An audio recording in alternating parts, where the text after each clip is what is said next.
আমার ভাইয়েরা, যেহেতু শাহরে রিসালাত সম্মেলন, সুতরাং আমি একটা আয়াত পড়েছিলাম। আল্লাহ নবী আল্লাহ পাক বলেছেন রাসূলের মধ্যে তোমাদের জন্য আদর্শ রয়েছে।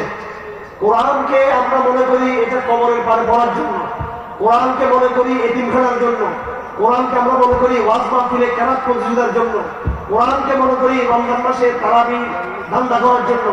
আমার ভাইয়েরা, কোরআন এইসব কাজের জন্য আসেনি।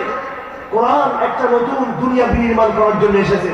শেখ সাদি বলেছেন, ইতিমে কেরা করদা কোরআন দুরুস্ত কুতুবখানে চন্দ মিল্লাত বসুস।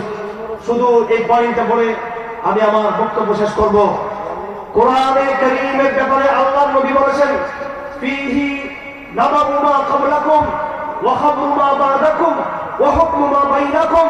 কোরআন হলো অতীতের হাজার বছরের ইতিহাসের বয়ান, কোরআন হলো আগামী দিনের হাজার বছরের ভবিষ্যৎবাণী, আর কোরআন হলো তোমাদের মুসলমানদের জীবন ব্যবস্থা, তোমাদের সংবিধান। এখন নতুন